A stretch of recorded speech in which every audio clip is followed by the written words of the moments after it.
All right, this Oh, meeting is being recorded. all Woohoo! right. Okay. Well, first of all, thank you so much, Dad. And we've got takeoff, and I'm so pleased. There's the tick behind you. Of course, yeah. I got all my tick There you stuff. go, Keen. Yeah, I got a million of those little guys myself. yeah, yeah. Of course, that's the official one because that's the one who talks. Yeah, that's it. I saw him yesterday on that Instagram chat that you did. His Oh ass yeah, were you? also. Yeah, that's right. You were watching that, right? Yeah, yeah, yeah, yeah. And I And I'm pulled wearing, him down and I played his phrases. Yeah, he says Keen and spoon, of course, and ooh, gross. I am the tick. my favorite was Evildoer, beware. I don't know why, but my favorite was always when the tick versus El Cid, and he Right? straps two pieces of corn to his head, and he says, "Come along, Arthur, we're on the march." Come along, Earthy. Yes. Yeah. Um, this I bought this in 1994, and I keep Oh it my as gosh, really? That's one of the very first ones. yeah, yeah, yeah. This is actually a Ben Edlund illustration, Yeah, not right. Of course. not for the cartoon, but the merchandise was so hard to get in the UK. Well, you Oh, couldn't was get it? it; just really difficult to get. You can Yeah. see it on eBay now, but it was incredibly difficult to get. But I was a crazy fan for it at the time. Really?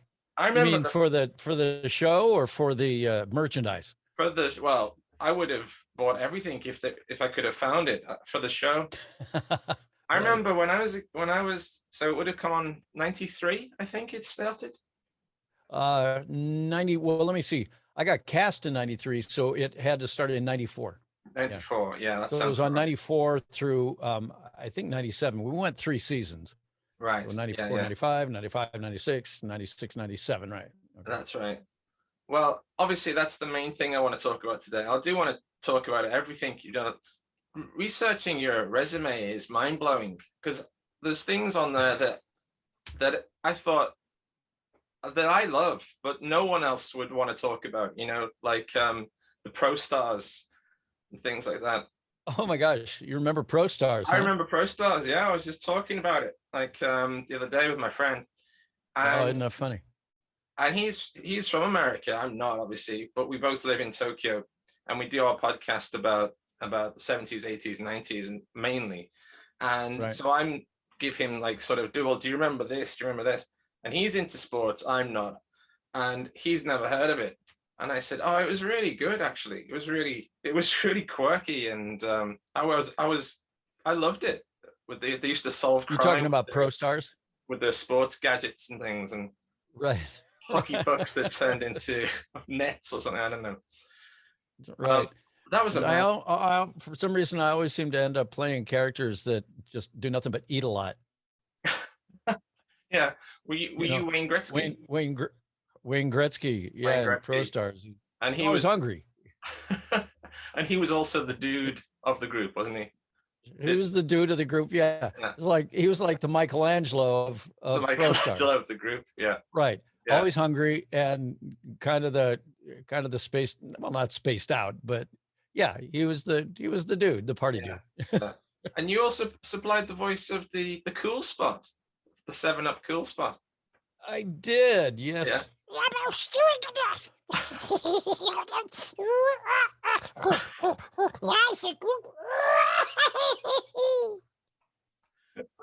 So did you understand any of that? Oh yeah, yeah, yeah. I'm fine, thank you. Of course you did. Yeah, I'm doing very well, and it's about 20 to 10 here. So thank you for Yeah. asking. Oh, that's right. Well, it's 10 in the morning there, right? Yeah, yeah. Yeah, I, right. I was Hold on. actually texting you at like 4 a.m. Yeah, well, I was wondering because I was baffled when you were texting me that first time this morning. I was like, wait a second, it's got to be like the middle of the night there, and he's Yeah, awake. What's he doing awake? yeah. Uh, and then I So finally waited until my session was over, got done with my session, and then yeah, texted you and texted you and texted you. Wasn't hearing back, and I thought, well, he was awake in the middle of the night. He's got to still be awake yeah. now, No, knowing that this thing's going to happen. I'm And then I sorry. imagine you probably just crashed and caught a little shut eye, huh? Yeah, yeah. Yeah. Well, being So, as it is. Oh, go on, go ahead. You got the enamel oh, pin. I was just going to say, yeah. So for folks who don't know who Cool Spot is, you might remember him. He was the Seven Up, little Seven Up mascot Yeah, who was on the cans of Seven Up, and his name was Cool Spot. And yeah. he ran around, just doing silly little things like surfing and stuff like that. But that Well, we was a had, great account for me. I mean, I actually, as you might have heard me say last night, I did 2 sessions for that account, and the first one was like maybe not even an hour long, and they just wanted a library of just different sounds and reactions, and in mm, different, maybe he's climbing up a hill or maybe he's falling off a cliff. right. Um, then some he was surfing, and others he was, sweeping stuff. I mean, all kinds of, so we, got a big library of that kind of thing. But then they brought me back in and they made like 6 or 7 spots a year for like 7 years from Yeah, that library. It was one of the best gigs I ever had in my life. And because I didn't have to do anything else beyond that first hour-long session. But then they did bring me back in once for about like 20, 30 minutes to do the sounds for the video game, because they yeah. came out with an arcade video game of Cool Spot. Well, that's how I Yes. know it. That's the only reason I know it. Oh, well, there you go. Yeah, Okay. yeah. Yes. Because it got So, great reviews, and I was like, okay, because there was full of those wacky characters in those days. right, right. The I wackier know the it. better. And I Oh, didn't even realize it was the Seven Up logo. oh, you didn't? No, I didn't at the time. Only Right, only when I researched it later on. But yeah, right. just at the time, I just thought, oh, it's just another crazy 90s out there character. They were full of them, Yeah, like no, the Tick. no, I'm surprised they actually didn't like end up doing a cartoon of him, Mm, yeah, given that what you're saying. yeah, And but yeah, no, because 7 Up, the logo has always had that red dot right in between the seven and yeah, the up. yeah, yeah, Always, as long as I can remember. And yeah. so, some marketing genius at an ad agency or someplace, decided to make a character out of it, and the thing became like really popular for a Right. while there. So yeah, that was I hold Spot near and dear to my heart here. So you did the recording for the game as well. That was you as well. Yeah, Yeah. yeah, that was that second, half hour long session was just for the video game stuff. That's what I really love about listening to. Like, I've become obsessed with voice actors, and it's one of the most fascinating parts about voice acting is all these things that you'd never, oh, excuse me, never think of Uh-oh. doing, you know. But it must be great that it's good that there's all these different types of gig out there. Different types of what? Gig, job. Gigs. Yeah. Oh, Yeah. oh Yeah. yeah. Well, that's what's so crazy about I mean, I never planned on doing voiceover solely for a career. I Mm, got into it back when I was a DJ. I was a rock jock back in Cleveland, Ohio. I was on the radio there for about 10 years, from like 74, so 75 to 84. right. And and it was there that I discovered, because I did a lot of theater. I was doing theater and I was singing and modeling and doing everything I could think to do in the entertainment industry. I was on TV there. I was pulling the Ohio lottery numbers on TV every night Mm, for a year or so, and that's where I discovered voiceover, freelance voiceover, because ah, the difference for me was that back then, being on the radio, I was not only on the air for 4 hours a day, mm, but I was also the production director at a couple of the stations that I worked at. And what that means is that you're responsible for getting the commercials recorded for the right, radio station. Excuse right. me. Oh, I shouldn't have done that to you. Um, It's okay. but yeah, so it was our responsibility for taking the tapes that came Mhm, in from national ad agencies with the national commercials on them and putting those onto carts so that we could play them on the air. mm, But then we also had to record the local radio spots for the right, local advertisers. right, And so I did so much of that, and I really liked doing production, right. um, that I realized after a spell of doing that there were ad agencies right there in Cleveland who Mm, wanted to use me as a freelance announcer or voiceover for their commercials right. that had nothing to do with the radio station. Right. I was doing, they were hiring me to do the voiceover for TV spots and Mm, other radio spots that would mhm, end up on other radio stations.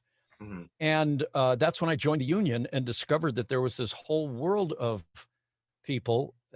Right. And even in Cleveland at that time, now this is the mid 70s and mid to late 70s, who were making their livings on doing just voiceover. And I Yeah. thought that's crazy.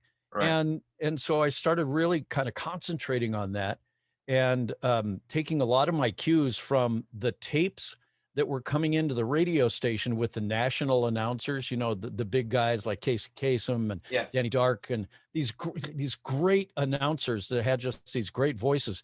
And so I was really listening to those and taking my cues from them. And after about 2 years or 3 years of doing my freelance voiceover work, Mm. I ended up making more money a year doing the freelance voiceover stuff than I was working 6 days a week at the radio station. It didn't make any sense to me. So I finally, in June of '84, quit my radio career to Mm. concentrate just on voiceover. Right. And then I got word from our landlord. We were renting a house back in Cleveland at that time. Got word from the landlord that he was selling the house, and we had to move by the end of September of that year. Mm. Now, this is in June or maybe early July, and I thought, well, I don't have till September. I've got to get out before then because I've got two kids who are school age, and I've got to get them settled someplace. Right. So I thought, since I have to make a physical move anyway, and I hate moving, and I just turned 30, Right. and I'm doing this freelance voice stuff. I'm not in radio anymore. I've Right. got nothing tying me here to Cleveland anymore. I want to make a move either to New York or LA. Right. LA ended up getting the Right. short straw. So here Mhm. I am. Yeah. Right. And you've So I been came there. out here with a good tape, a good demo tape, but with plans on being an on-camera actor. I never intended to just do voiceovers. I thought, well, I can do some voiceover work for sure, tide me over while I, try and get my theatrical Mm, mm, on-camera career off the ground. mm. But the voiceover thing just like took off for me so fast. Yeah. Um, and the on-camera stuff just wasn't. I mean, I got a few, small gigs here and there, but I just realized, wow, it's this voiceover stuff that I really do love. Mm. And the on-camera stuff, I mean, I did a lot of on-camera commercials for about 5 or 6 years. Then finally around 1990 or so, I quit even doing the on-camera commercial stuff Right. and concentrated solely on the voiceover stuff. And, Yeah. Yeah. it's just, That seems to be I've a never common. looked back. It's That's- been great. Yeah. Yeah. I've been very blessed, very fortunate. And, Yeah. Yeah. Well, that's the fascinating part for me because of you. Seems to be the same story for that generation of voice actors, but nowadays, people just want to go straight into voice acting because they see how fun it is for you guys, and they grow up with right, these right, cartoons and what have you. right. But who was the first person that was maybe you didn't even know at the time, but then turned out to be a legend like Casey Kasem or Frank Welker or Rob Paulson or something, a fellow. What do you mean? Who was the first? I mean, when you were starting really going into voice recording, Right. who was the first other voice actor that you met that you became friends with? That I met? Yeah, Rob Paulson would Rob be right Paulson, at the top of the list. Yeah, Rob and Cam Clark. Pam I Clark. actually met Cam before I met anybody else because Cam and I in the spring in February actually of Mhm. 1985. So I had been here about 4 months, 5 months maybe. Right. Uh, I was on a game show called Super Password as a Okay. contestant. Okay. And so was Cam. And we were on the same week. And the way they work it in game shows is that they bundle you together with all the contestants who are going to be on during that week. Mm, And you guys all rehearse together right. and train together, Right. so to speak, because they put you through, kind of through the paces for what's going to happen when you're on the air. Right. And Okay. so Cam and I were in the same group. That's where we met. And so it's so bizarre now to think what a great friend he is and, how many shows we worked on together. So Cam's the one I actually met first. But Right. then right on the heels of that, I met Rob Paulson. And of course, Robbie's gone on to be Rob Paulson, Yeah. Yeah. Yeah. there's no escaping him, No. and nor there should be. Um, No. nor should there be. There you go. Yeah. So, so I met a couple of young guys who, as a matter of fact, I'll tell you, when I first came to town, Mm, um, I knew one person here, and she was a gal that I had done some theater with back in Cleveland, mm. and she and her husband got me an interview over at. She was with one agent, and he was with a different agency.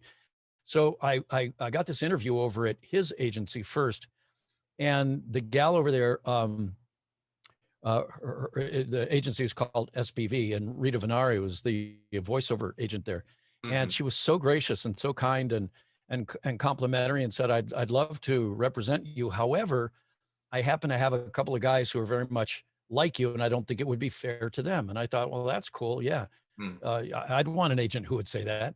And it mm. turned out that the guys she was talking about were Rob and Cam. Oh, I see. So she repped them back then. And so I ended up not being with that agency because she already had Rob Paulson and Cam Clark. Uh-huh. So yeah, so yeah, I met them early on, and it, And Cat. it was that back in those days voiceover was really fun. And I'm not saying it's not fun now. It's just such a different business now. It it it looks nothing like it did back in the mid 80s, Mm, and mm. and through the 90s, because back in those days we actually went into our agents' offices and auditioned. We actually saw each other, at auditions Interaction. around town. We'd go to ad agencies, we'd go to casting places, and you'd Yeah. run into your pals. And it was such a small community back then. You always knew who your competition was going to be. Mm-mm. So Yeah. back in those days, I think of it as being competable. It was a competable business back then. Mm. Anybody could come in town and actually have a chance to compete, Yeah. you know, Yeah. because it was a Right. relatively small talent pool and you had to be here. There Yeah. was no internet. There Yeah. was no, nobody had home computers back then. Yeah. And, and so it was really a face-to-face personable Mm, person, mm, mm. sociable business, Yeah. and I know that that's largely what we all kind of relied on, was this ability to be able to get to know the producers, get to know the writers, get to know the people at the ad agencies, get to know the people at the recording studios, Mm. whether they were the receptionists or the gophers or the audio guys themselves. Yeah. Yeah. Yeah. Um, you got to, because you were going into studios all over town, kind of all day long throughout the week. Yeah. So those days are just gone. They're Yeah. gone. You Yeah. never have FaceTime anymore with anybody for anything. Right. I do all my daily work from my house, from this microphone right here, Yeah. and this room, it's actually a closet. This is my Yeah. walk-in closet, and it's still my walk-in closet. If you can see over there is all my clothes and my shoes up there, just stuff. So there's nothing fancy about this. But I do have a decent audio signal chain. And gosh, when I was back on NBC, I was doing some of my work from here at home. When I was doing ABC, same thing. Fox, Yeah. same thing. Because I got into promos back in 1993 and started doing comedy promos for these networks. Mm-mm. And but now everybody just works from home, and everybody's got a home computer, and everybody's got high-speed internet, and everybody's can get a decent microphone, decent pair of headphones, and you're in business. So and there's the internet now, Yeah. So now you which we have didn't have back then. the entire So English now, speaking world. what's that? You have the entire English speaking world to compete with now, because Exactly. everybody. And the thing is, not there's anything wrong with it, but now with the internet and social media and such, and Comic Cons, Mm, people now, voiceover has become a thing. It didn't yeah. used to be a thing. It used to Yeah. be this sort of bastard child of the entertainment industry that nobody wanted to do, except those of us who were doing it that knew that it was, Hollywood's best kept secret. Yeah. Um, but now it's like everybody, TV stars, movie stars, everybody wants to do it. Let alone the rest of, like you said, the English speaking world who's got a laptop, a mic, and a pair of headphones. Yeah. It's it's just such a different world now. So I am really thankful for having been active, or as active as I used to be, back in the second half of the 80s, all through the 90s and the 2000s. It started to kind of taper off there, but Well, that's the thing. but very grateful for the career that I've had. Yeah. But yeah, I mean, you got in at that generation, and that'll never happen So again. look, it won't. It won't. It will never look the same way, and that's a shame, I think. But we'll never be playing vinyl on the radio anymore. Right. I was the end of that era too. Just as they were transitioning into playing CDs on the air, and then now it's just all it's all just straight out of the computer. Well, but there's plenty of people like me that still listen to vinyl at home. So at home, but you won't find DJs spinning 45s in the radio studio any longer. More fool them though. More fool them. Yeah. But I mean, it's a testament though, but there are still, even though they're small in numbers, but there are still record stores that manage to sell plenty of vinyl to that hardcore never say die audience. That's right. Yeah. And there will always be those hardcore never say die fans for virtually anything. Yes. Those, right. I think the numbers, dwindle as time goes on. I don't know how many, aficionados there are of, old original AM radios or, or Victrolas or, the old record players that played at 76 RPM instead of 33. What's that? I have a gramophone player from 1931. There you go. See, you're one of the hardcore, and that's what's so great, man. I mean, really, Jim, that is awesome that you have that. But I would say that probably the numbers of you guys who are into that stuff are dwindling as the years go by. As the equipment starts to disappear more and more, and the technology, just starts to drift into the recesses of our not only our minds but our history, and we just don't remember that anymore. I mean, I'm always blown away by when I'm talking to even young families, but adults who now, I mean, are adults and are in their 30s, but I realize, wait a second, that's half my age. and these people, they don't remember the stuff that I used to think was still fairly hip, and certainly nobody remembers mini disc.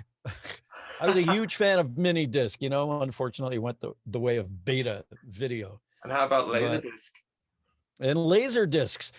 Dude, when I was still on the radio in Cleveland at the last station I was at, I remember going to a technology fair in Cleveland where I saw the first laser disc, and this had to be probably, I'm guessing 1981 or 82-ish in there, maybe 83, somewhere around there. And I saw this thing, this big silver disc that had this, what looked like pristine video on this, TV monitor at the time. And certainly it was way more pristine than anything we were used to looking at. And that laser disc, it blew my mind. I thought, this is the future. Now this is the future. Now look at us with MP4s. You're lucky if you can find the disc. You can lucky if you anymore. Right. Laserdisc went, again, that you sort of lump that in with, Betamax and mini disc and technologies like that were really, really great for their time, but just never really caught on. No, egged out by the competition. Yeah. I actually bought my first Laserdisc player last year. Oh no, this year, in fact, the beginning. Did you really? Oh man, that's great. Player. And I got a Laserdisc player and a VHS deck during the lockdown. And I was like, well, I'm here now, so I'm all about the past. So I'm a historian of stuff, and I want to check out stuff like, right. For example, the Marx Brothers or Jim Henson or something. And there's like Jim Henson productions that are only available on Laserdisc. So there's like he did loads of stuff for TV. Like little TV spots, like little 30-minute short films. and stuff, and stuff that, you know, they're going further and further into oblivion, as you said. But and it was never transferred to, well, you see, Disney bought videotape or to computer. Well, no. If you're lucky, somebody out there, I'm always scouring, and if you're lucky, somebody has got it onto YouTube.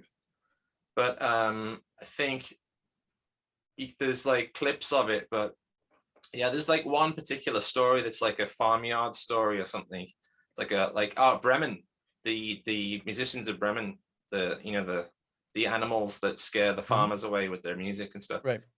So he did a 30-minute version of that, and there's this lovely, beautiful artwork laserdisc thing, and it costs about $100 or something to get, because it's just that's it. That's all there is now. Wow. And yeah, so that's why I bought it, so I could just, if ever I see something like that, and sometimes there is commentaries on movies, like from especially the Universal, the old stuff, because when they did the interviews for those things, that was the last chance they had to interview those people who've sadly passed on now. But those commentaries are sort of caught up in copyright limbo, and so they just remain there.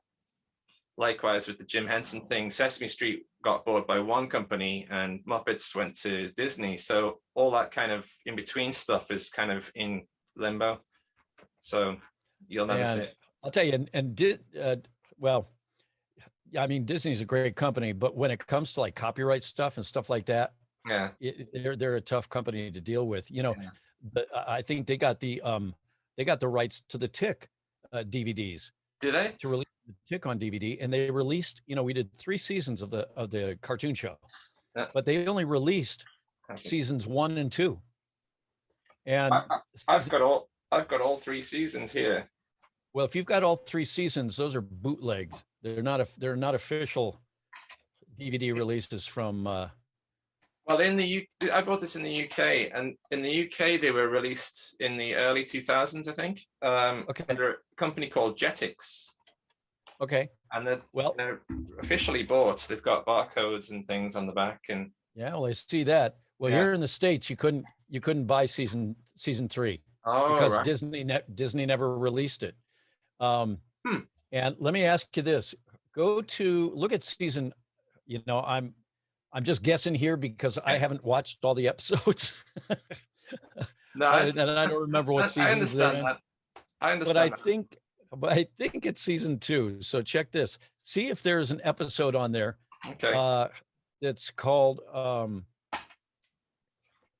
Tick versus the Mole Men. I just watched it yesterday.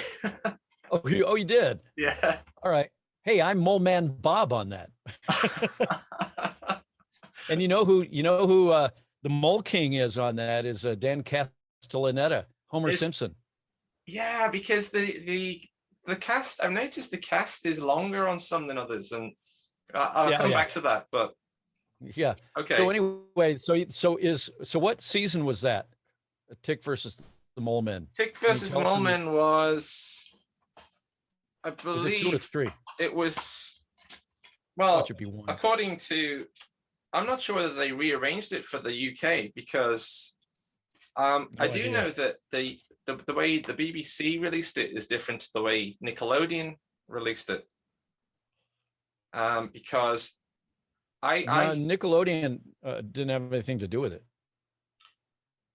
Was it? Or what was the other? It was Fox. Fox Kids is Fox who aired Kids. it here in the States. Right, once it left the States, I don't know who aired it. So you say it was on the BBC over in the UK? Well, I saw it on the BBC. I didn't have cable at that point. I just got it two years too late. But at that point, I only had BBC, and it was shown on the BBC about 7 p.m. And I think we only got season 1 and 2, and it drove me nuts that there was a season 3 and I couldn't watch it. And it must have been, it must have been Fox Kids. I don't remember there being a Fox Kids on UK cable, but I sort of remember it being, well, it mustn't have been, it must be my Mandela effect or something, but Well, no, I don't know. What I'm saying is, I don't know. I don't know if it was on a Fox Kids cable outlet over in the UK.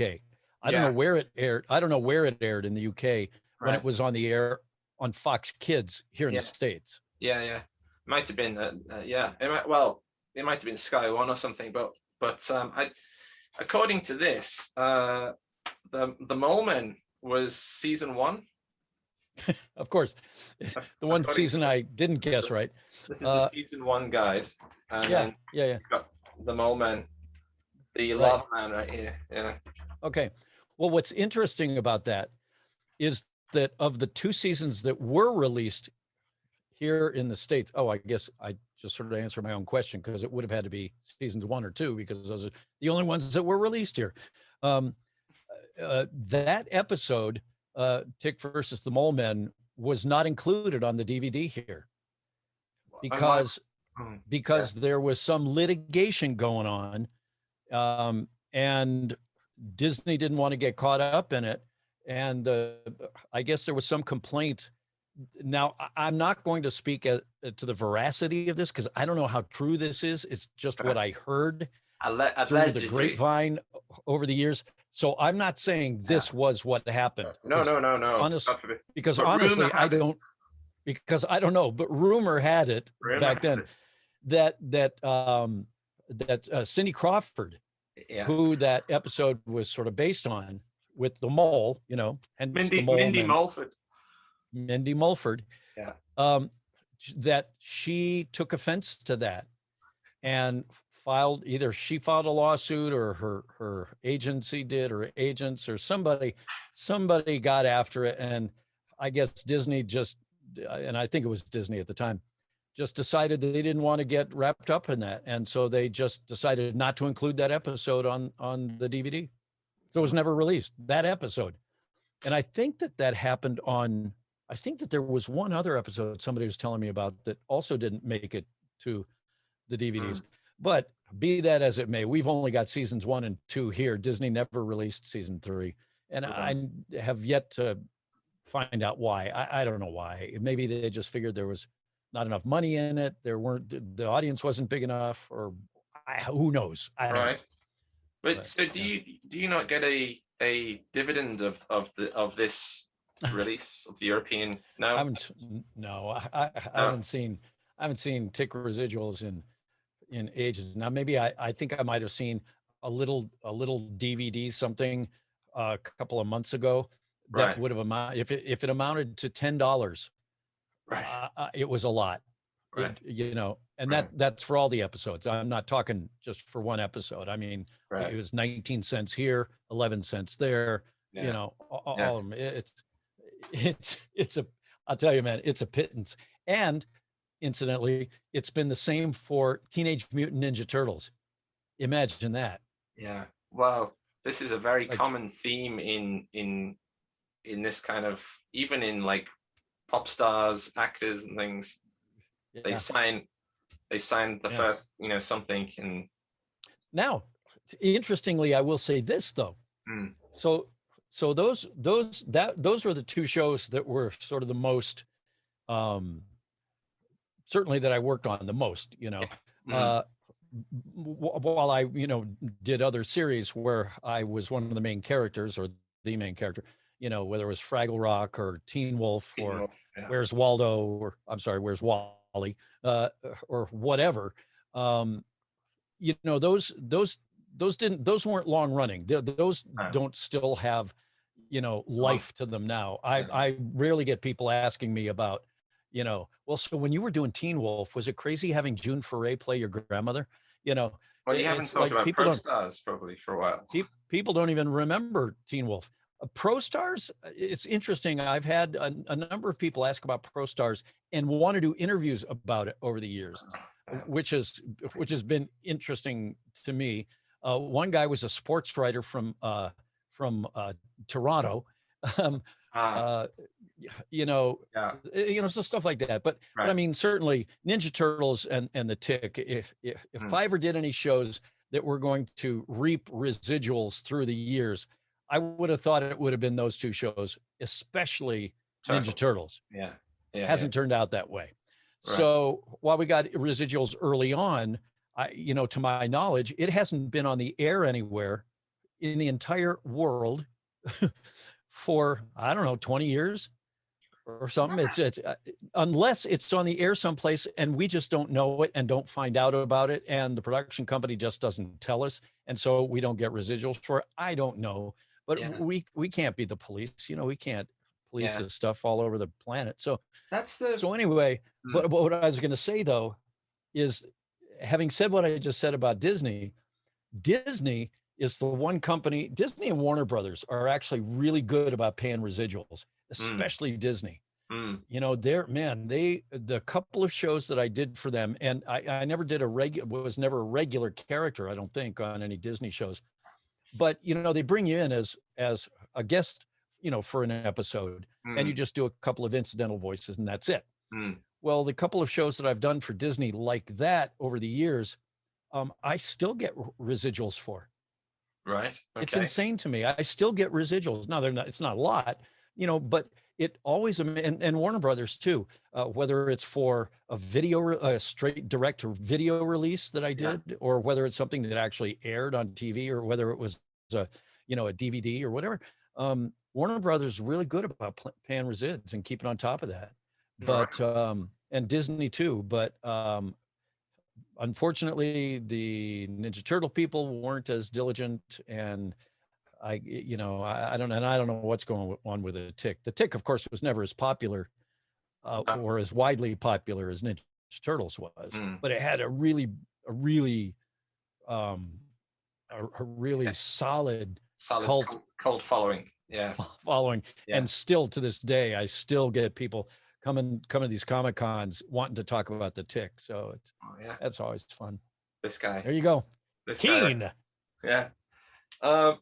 Well, can I talk about a Tick a little bit? I got some. Yes, you can talk about whatever you want, and just shut me up if I'm yammering on too long. I No, have a no, no. tendency Your to do interview is that. dream come true. No, this is great. All right. No, Yeah, all I sure. wanted. You've actually covered a lot of ground. I just I always feel like I am one of the hardcore cult fans that, but it's so frustrating, the whole thing. It's good and it's bad. It's good because it keeps it from being too popular and too oversaturated, and everybody's talking about it. Everybody thinks they're an expert on it, and it's like, so I like that aspect of it. But at the same time, whenever I watch these interviews with yourself or Rob Paulson or Maurice LaMarche or Jess Harnell, I always like, it's always Turtles this, Animaniacs that. It's like, come on, talk about the Tick. I want to hear more about the Tick. And Right. the fact that there are only 3 seasons is a crime as well.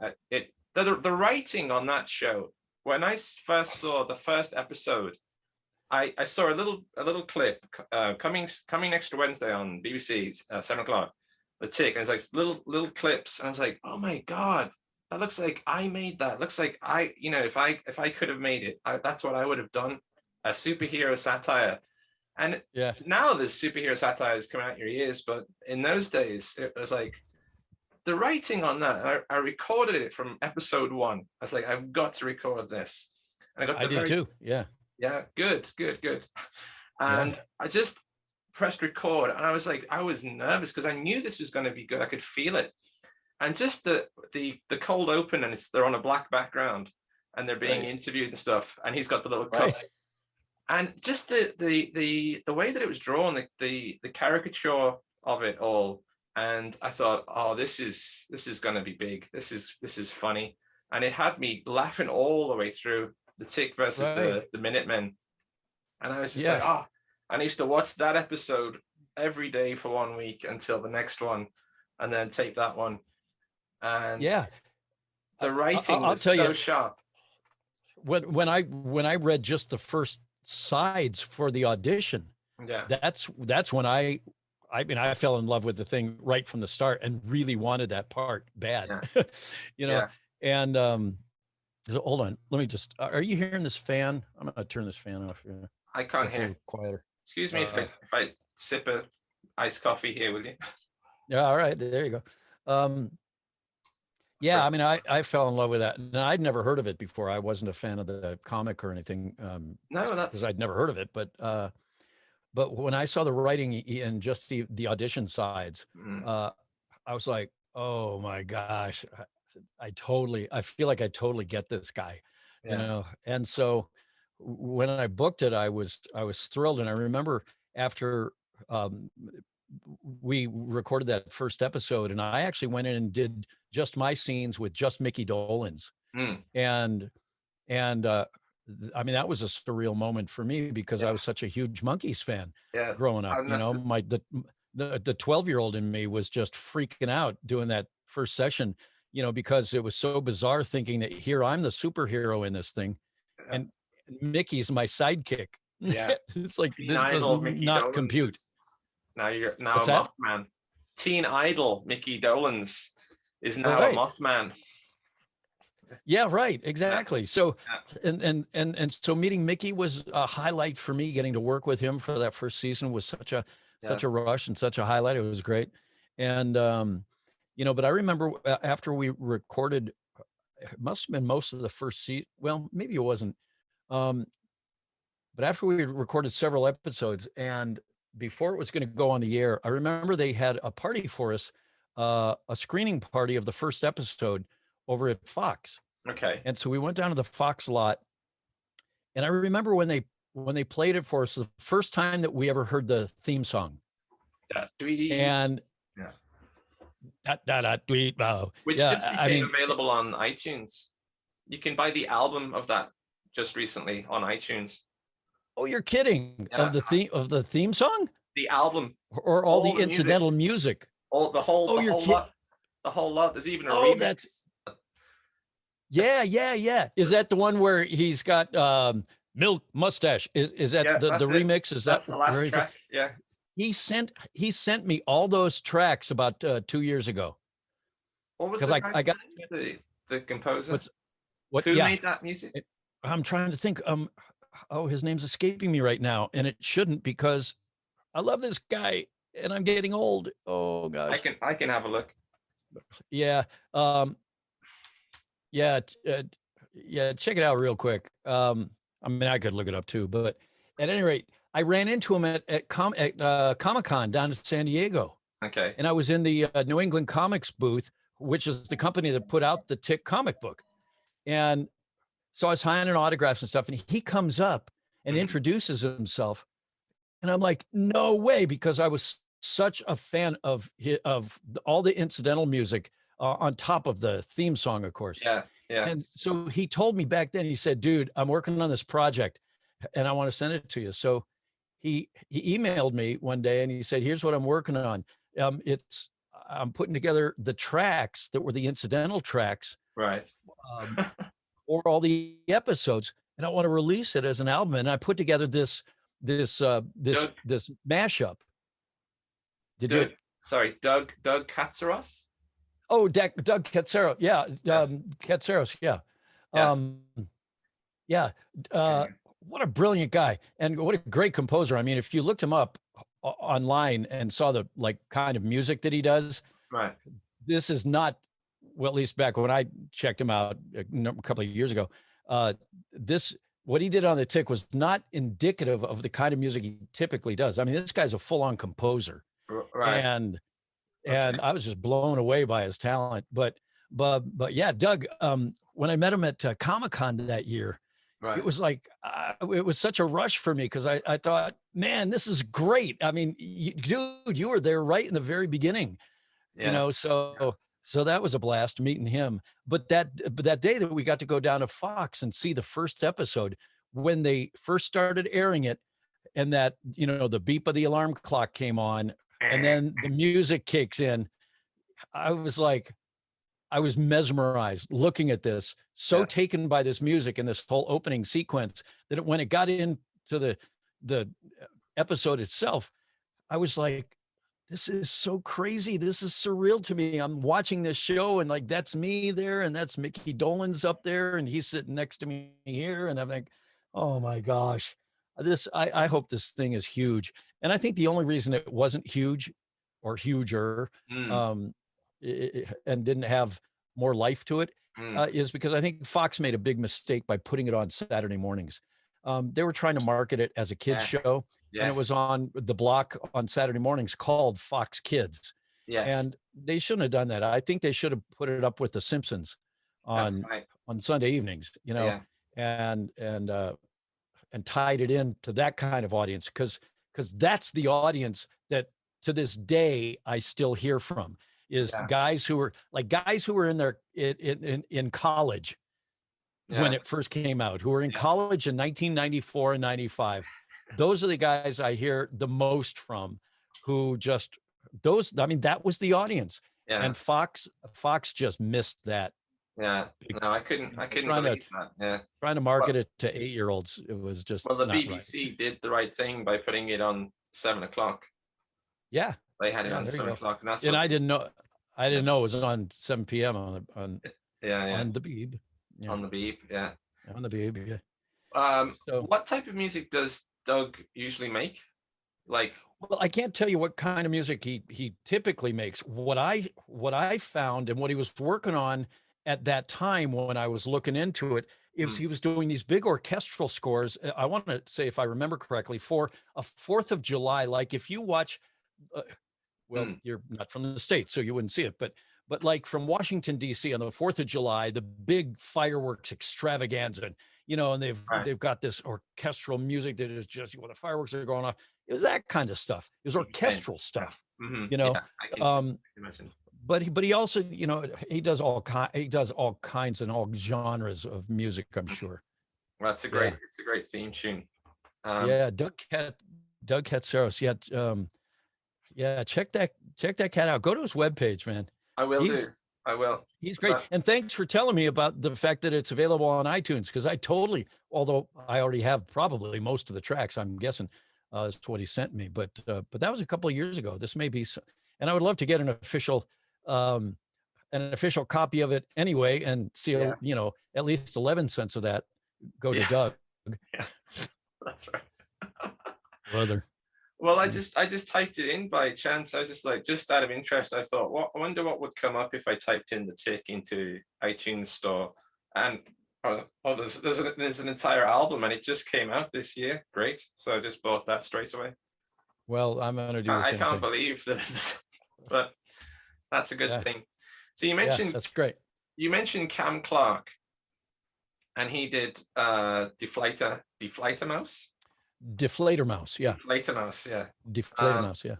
And that character is hilarious. And you all Oh, hey. recorded it in the same room in those days, did you? Of course. Yeah. Yeah. And so you must have had a blast with that stuff.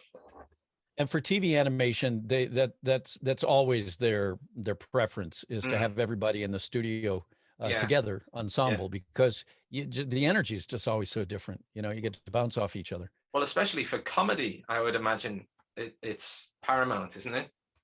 For what company? Comedy. Oh, comedy. Oh, absolutely. But I think no matter what it's for, Right. well, certainly for comedy, yeah. Yeah. For comedic effect, you for a need show to like have that. reaction in the room, I would imagine. Yeah. But yeah. you must have had some great laughs. You and oh my gosh. Just, I mean, there's such characters, Jess Harnell and well, that's the thing. I'm not a comedian. I'm not an impressionist. I'm not it's not me. I'm not a funny guy in that sense. Right. Jess is a funny guy. Rob is a funny guy. Right. Cam's a funny guy. I mean, these guys, these guys are just hilarious. You get them in the studio. Maurice LaMarche. Oh my gosh. You get these guys in the studio, and they just start riffing on anything, whether it's impressions or just one-liners that they just pull out of the air. They're so quick and so fast and so facile, and just so monstrously talented. It's intimidating. I mean, I'll admit it. To me, it is. And it's funny because I never gave any thought to doing cartoons. It just was not in my wheelhouse. I didn't think was not on my radar. I wasn't going to be pursuing that. And the only reason I ended up doing it is because I got this audition for a little part on Inspector Gadget Yeah. for the last 10 episodes of the series. Corporal. And I thought, well, that Corporal sounds Cape Man. Corporal Cape Man. Yeah. Yeah. And I thought, well, this could be fun. So I went in on the auditioned for it, got it, went to my first session, never having done a cartoon before. And I'm in a little studio over there in Burbank called B&B Sound, sitting with Maurice LaMarche, Frank Welker, me, and Don Adams. It's just the four of us in the studio. And I was like, well, I knew who Don Adams was. Yeah. For sure, because I grew up watching Get Smart. I was a big fan of that show. And so Don Adams was, big time to me. Yeah. Had no idea who Frank Welker was, and I had no idea who Maurice LaMarche was. No. I just met them that day. Right. And I got to tell you, that was an eye opener of a session. And I had so much fun doing that session that I told my agents, wow, send me out more of this stuff. This is kind of fun. Yeah. And then the more I started getting into it, the more I realized kind of what the whole deal was about. And it's funny because the more success that I started at first, because I didn't know anything about it. I mean, really, truly, ignorance was bliss, because I was ignorant of the whole genre. I didn't know what it took. I mean, I grew up watching cartoons. I knew who Doss Butler was, and I knew who, Mel Blanc was, of course. But aside from that, I wasn't one of these kids who, was a cartoon voice fanatic and looked at the credits and stuff like that. Sure. And so, not really knowing anything about it, I was just going along for the ride. It was just a lot of fun. Yeah. It wasn't until I had some success and was in it for a couple of years that then I started realizing, oh my God, I am completely outclassed here. I am completely out-talented here, by the likes of Rob Paulson and Jim Cummings and Jess Arnell and, these guys. Frank Welker. And I just thought, wow, I mean, how did I end up in this? I mean, clearly this is just, I am a very lucky man, and got very lucky and was very blessed to, get the parts that I got and stuff. But ironically, where I wasn't nervous in the beginning, I started getting nervous and self-conscious a number of years into my career doing animation, just because I was so intimidated by Robbie and it had nothing to do with their personalities. They're all lovely guys. In fact, that's what I loved most about it, is they're all just lovely, down to earth people. They just happen to be just extraordinarily talented and funny and quick and facile. All the things that I wasn't. And so I would just like clam up and basically be an audience, in these sessions. And I mean, even in the Tick sessions, it didn't matter that I was the voice of the Tick, and had these great, hilarious lines. That's right. It was still, for me, it was about watching Rob and watching Jess and watching Mo, I mean, and Cam, to have these guys on the Tick, when they were also doing, all the other work that they were doing, I felt like it was a real honor, to be doing a show with these guys. Yeah. So, yeah. Well, I mean, it's funny that you say that you're not a funny man per se, but the Tick had some of the best lines that could match any Simpsons line or Homer Simpson. But I didn't write them. No, that's true. I just read them. And it was the brilliance of the writing. Now, I will say that and don't ask me even why, but there was an understanding that I had of, or what I felt like I had of the Tick, that somehow the lines made perfect sense to me, as hilarious and as wacky and out there as they were. Right. That's what made them so funny to me. Right. So it's like I understood the Tick. I understood Michelangelo. I understood these guys. Yeah. I guess that's where I don't know if it's maybe a sense of humor or what, or just, I mean, that's where my silliness can come out, but I'm not a guy of a million voices. I'm not an impressionist at all, and that's very often what makes these other guys so hilarious, because, Mo or Jess Arnell, they'll pull an impression out of the air Yeah. and do it even for a little incidental character that's got 2 lines, Yeah. and it has you howling. Pat Fraley would do that to me on Ninja Turtles. I mean, yeah, these guys, they've always just amazed me, and continue to Right. amaze me still. Right. Did you play any, apart from Bob the Mole Man, what other peripheral characters did you voice in The Tick? Do you remember at all? Yes, I was the man-eating cow. I think I had 1 line in 1 episode, and it was, I just saw that yesterday too. Oh. Yeah. So in The Tick, no, they wanted me just to be the Tick. Right. I think maybe in just the only incidental character that I did on The Tick that I remember was Mole Man Bob, unless it was just like, thug number 2, and all I had to say was, "Get him, boss," or something like that. But I don't even think I don't have any recollection of even doing those. I think they pretty much had me just do the Tick, and that was it. Guys. And then they had everybody else, do all the other lines. Right. Yeah, all the other characters rather. Well, Rob Paulson was doing voices right from the beginning, as like even in season 1, before he was before he was Mickey. Before Mickey left after season 1 to go on tour with the Monkees. That's why he left. Okay. Yeah. I was and he very much wanted to stay on the show. I talked to Mickey actually just a couple of years ago, and he allowed us. How he was really bummed to lose that part, because he thought that they would be able to pick him up wild when he got back off tour, because the episodes wouldn't be out then, and he could just dummy his lines in, or do what they call ADR. Right.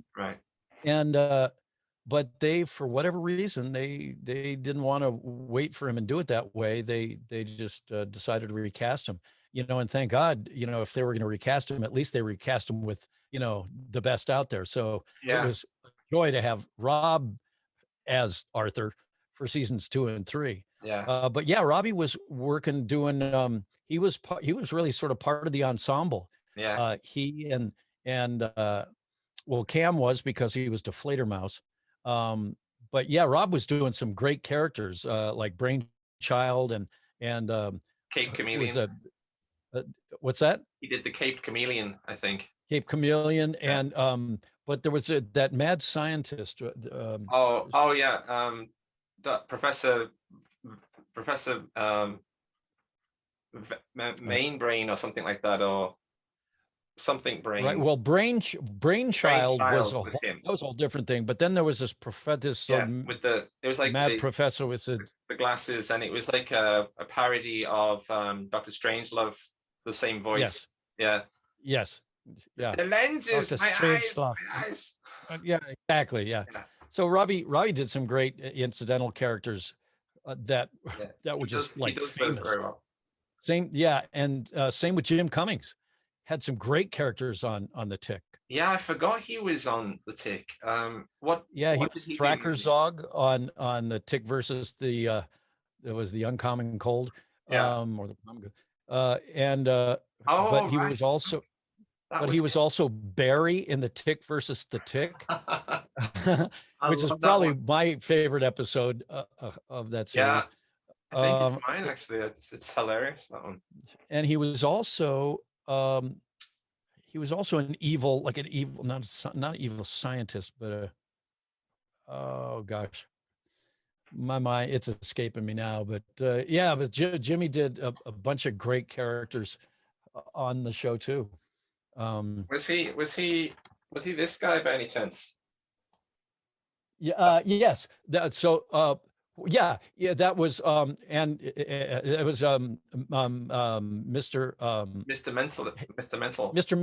Mental. Yes. I think. Yes. And something like that. Not Mr. Mentalist. I think it was Mr. Mental, wasn't it? Mental. Mm-hmm. Yeah. And his female assistant's name was Minda. wasn't it? Minder or Linda or something like that. Minder probably. Minda, Yeah, yeah. Minder sounds right. Yeah. Anyway, yes. So that was Jimmy too. Yeah. He did a bunch of great characters on the series. Yeah. And then the I'm not really familiar with the women voices on the Tick. Like, who is I really feel bad about that. Who supplied the voice of American Made? Okay, that was Kay Lenz. Hey, that's it. Yep, she's an actress, on camera actress, theatrical actress here in town, Okay. and she was cast in that. And that's the only time I ever had a chance to work with her. But she was terrific. Right. It was Kay Lenz, and then There was there was one more woman working on it. They were like a mainstay. I can't remember who it was. Or was there? Maybe I'm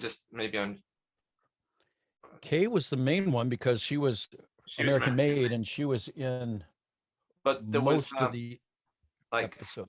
Arthur's sister, Dot. Oh, right, of course. And that was Dot. Yeah. And that was a gal named Kimmy Robertson. And Kimmy was great. As that I get a chance to work with Kimmy every so often on a radio drama I do called Adventures in Odyssey. All right. Okay. Right. And Right. Kimmy was on that. But yeah, Kimmy was the voice of Dot, Arthur's sister. Yeah. Yeah. And that, Who did, I'm going to go back to, one thing real quick. You were talking about the first time that you saw the Tick, and it came up with that cold open and the black background and the interview. And yeah. That's Cam doing the voice of the interviewer. All right. Okay. I don't really know that much about Cam Clark compared to the rest of you guys. What is he mainly known for? Cam's done a lot of shows. He was on Denver, The Last Dinosaur. He was, I'm trying to think, of course, Ninja Turtles and The Tick are the two shows that I worked with him the most on. I did like incidental characters on episodes of other shows that he may have been on also at the time. It was, like I said, back in the 80s and the 90s, it was such a small group of actors here in Hollywood that really, provided all the voices for all the cartoons that were being done in those days. Right. Until things started getting cranked up in Canada, in Vancouver and Montreal and Toronto, when they started doing a lot of animation up there. But prior to that, it was really just a very small community here in town. So you ended up working with really sort of the same people over and over and over on all different kinds of shows and series. Right. So I know I worked with Cam a bunch, aside from meeting him on Super Password in 1985, but working with him mostly on The Tick and certainly Ninja Turtles. Right. Did you ever meet the creator, Ben Edlund? Heavens, yes. Yeah. Many times. Yeah. Okay. Yeah. Met him for the first time. Well, I'll tell you, I met him for the first time when I auditioned for this and I got the part. He brought over, he personally I was living in Burbank at the time, in a little house over there in the Toluca Woods area. And Ben actually delivered what they called the, I was going to say the series Bible. For every series, there's what they call a Bible. And what that is, it's really a pretty thick notebook full of every particular about this show. Right. Where it's set, who the characters are, what their backstories are, whatever. It's a lot of information. Right. But that's not what he brought over. What he brought over that day was the storyboard. Okay. Of the very first episode. Okay. And it was this big, thick, it had to be probably about 1.5 inches, 2 inches thick. Right. The storyboard on 11 by 17 paper, the legal size paper. The entire episode storyboarded, right? And it is just a copy of the storyboard, but he wanted me to see the whole storyboard and read the first script. Right. because he really wanted me to be prepared for this. And I was like Wow. really thankful for that. But I remember when he came over, I wasn't home.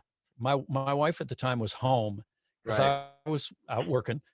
And so he walked up the walk, rang the bell and delivered this, said, this is for Townsend for his tick session. Right. And it's important that he get this. And she said, oh, okay, thanks very much. And then so he handed it to her, she takes it. And uh, and so he's just about to turn around and leave. And she says, I'm sorry, am I supposed to tip you? And she thought he was just a delivery guy. And of course, she had no idea who he was. Right. And so Right. she tells me this when I get home, and she said, yeah. And I felt so bad because he just sort of went, "Arr!" And he says, no.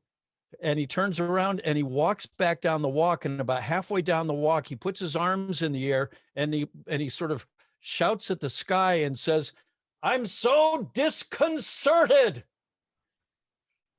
I mean, I mean, that's classic Ben Edlund. And frankly, that's classic Tick. Yeah, that's what he was. I mean, that's I'm so disconcerted. You know, it's like, no, I'm not the delivery guy. I created me. You know, something like that. And you don't tip the creator of the Tick, no, sir. Yeah. So I got a chance once I got that. Ben wanted to get together for breakfast one day shortly after that, and so we got together and he told me sort of his side of the story. And I was like, oh my God. And I apologized to him. I said, I'm so sorry. My wife didn't know. And he says, I understand that. That's great. But so that's the first time I met Ben was very early in the process. Then when we were just starting the recording. But I've seen Ben many times over the years, and Ben has always been most gracious and really lovely. One of the kindest things he did was when Amazon Prime came out with their live action version of it about now, 3 years ago or so, 3-4 years ago. Right. Yeah. He rang me up and said that he wanted me to do a part in it. And not as the Tick, of course, because that was Peter Serafinowicz, but as the voice of Midnight, this talking black German Shepherd. And then he told me the backstory of this German Shepherd, and I was howling because it was so hilarious what this story was. That's cool. And I said, thank you. I would love to do that. Are you kidding? So I did, I don't know, 3 or 4 episodes in that first season. Unfortunately, that Amazon Prime version of it, the live action version of it, only went 2 seasons and then was canceled. And I was so bummed to see that because it deserved to have a life to it. It was a great cast. You know, the cast and the writing for it was fantastic. It was very, in my opinion, it was very much like the original animated series. Yes. You know, yeah. I think more so than the first live action series that came out in whenever 97 or 98 or 99. Probably 97. Yeah. Whenever that was, the one with Patrick Warburton. Yeah. Which I watched and I enjoyed too, but it was such a departure from the animated series to me. That's right. But when they did this second live action series on Amazon Prime, when I watched the pilot of it, I was like, holy cow, it is so much like the animated version. You know, they even used some of the lines from our animated show. Right. You know, it was crazy. So I just couldn't understand how quickly things processed with the Tick. Like Ben Edlund's comic came out in 93. And it just not 93. No? It had to be 83. Oh, was it? Was it really? 80 or 80. That soon? Or 84. I want to say it was around that. Maybe it was a little later than that, but it was in the 80s. I'm almost positive. Really? Because, okay. Well, so wait a second. So I auditioned for it in August of 1993. Right. And I I want to say, maybe I'm getting this way wrong. I'm sorry. And for any of you watching who I've completely butchered this for, Are you forgive me. But not see, because the Teenage thinking Mutant Ninja Turtle cartoon not cartoon, the comic? comic came out in 84. That was 84 for certain. That was 84 for sure. Yeah. And then maybe, but I thought it was maybe the late 80s that I thought Ben's cartoon came out, but maybe not. Maybe it was the early 90s that Well, his came out. I think so. Well, I'll double check. But Well, the you know reason, what? You got me curious. I'm going to look right now the because it's thing. killing me. Oh no, Folks, you're you're going to right. have to just hold on 1986. while we do our research. Well, I've got it here. It says the Tick is a fictional superhero created in 1986 as a newsletter mascot for the New England comics chain. But I have a No, feeling that the no, actual that's got to be a typo because I auditioned for it in 1993. So, right, but and our show went on the air in 94. right. So the comic did not come after, I don't Ah, think the so what it means is that the actual character was just used as a mascot character for a newsletter in 1986. Then he took that character and made a real comic out of it in 88. And then 88. Okay, there you go. 88, and then in 1994. I see. Well, it's just that because I'm a cartoonist and I used to make my own comics in those days, and Right. I remember seeing like the comic and the cartoon sort of like I became aware of it in the same week, and I thought, wow, things are really moving fast. And it was like one Yeah, independent comic. In fact, I'll bet you that where it mentions 1996 is a typo because I think it was in 86 that he started drawing it around 85 or 86. And he was drawing it because he grew up in a little suburb of Boston and That's and right. and started hanging around this comic shop called That's New right. England New Comics. England Comics. That's right. I remember. Yeah. Yeah, and so he made friends with the owner of the shop and showed the owner this character that he had made. He invented. I mean, he started drawing when he was 17 Yeah. or 16 or 17 years old, Yeah. Yeah. and they loved Ben, and they loved this character, the Tick. Yeah. And so he started drawing that as a like you said, as a mascot for New England Comics. Yeah.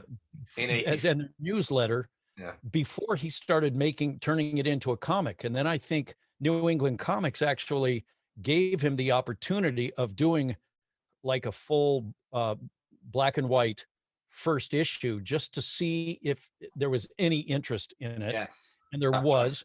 was with, customers of that comic shop. Yeah. And then that's where it took off. And then he started doing a few more issues and then a few more after that. And then it went to color at one point. And so, Yeah. but that was 86, not 96. Yeah. Well, And I'm sorry if I said no. I thought I said 86, but yeah, he made it in 86, right. and starts making the comic book series in 88, and then finally Right. the cartoon in 94. Yeah. Right. Yeah. But yeah, I was always saddened that the live action thing came out, and I just couldn't make sense of why you would do that. It seems like well, not to throw shade on the people who acted in it. I'm Right. sure I've got nothing against them. Are you talking about the very first live action series or the most recent the very one? first one, the very first one? Uh-huh. And it's not that I was upset that there was a live action. I just couldn't see the rationale behind it, because for me it was like making a live action version of Roger Rabbit with like a puppet or something. It's like, how can you get the same, the whole point of the Tick? There's a lot of slapstick in the Tick. Like he goes through walls all the time. He's getting crushed. He goes into space. He's getting flung around and stuff. I thought you can't. Right. And the whole mystery, the design of his white eyes, you never see his eyes and things. Right. It just took me out when I see that costume and you can see the human's eyes. And I thought, I don't know. It's like doing a live action version of The Mask minus the special effects or something. It's like, right. Yeah, I see what you're saying. I remember when I heard that they were going to be doing a live action version of it, and I thought, wow, that's going to be interesting. How are they going to pull that off? I thought that maybe, because by that time, um, they, of course, had done live action versions of the Ninja Turtles, and these guys were in suits and stuff. And I right. thought, are they going to have a guy in a suit for the Tick, or are they going to somehow try and CGI it? And Mm, back in those days, I don't think CGI was at a place where they probably could have not really. really pulled it off well, No. with the live action actors as well. Mm, But I didn't know what I was always hoping for, with the Tick, was that they would do a feature, an animated feature, yeah, yeah, that would for be the great. theaters. I thought, please do it. And of course that never happened, so, and I figured that with the live action version of the Tick, because I knew that they had cast Patrick Warburton as the Tick, and I thought, man, what a perfect casting. If you're going to look Right, for an on-camera actor, right. nobody, look no further. Yeah. And so, and Nestor Carbonell, I mean, they had really great actors in that Oh yeah, series, yeah, and absolutely. very funny. I mean, and Nestor's character, is like Deflator Mouse. His version of Deflator Mouse was Batman Right. which, an Hispanic Batman. And I thought that was hilarious. There were so many great things about the live action series, but like you, I guess I was still sort of like back and forth as to whether it was working or not, Yeah. and I guess they maybe were having the same issues, because I don't think they even did a full season. I think they only did like 9 episodes, maybe. Mm, Um, not well, not positive about that, but yeah, right. at any rate, it didn't continue. So I was surprised, pleasantly so, when Ben said that Amazon Prime was thinking about um, doing this, picking this up as a series. Yeah. And I was like, I wanted to see the pilot, and got to see the pilot, and I was like, yes, gosh, I hope you guys go. I hope it goes. Yeah. Yeah. And then Amazon did pick it up, and Did they use any special effects or anything in the Amazon series?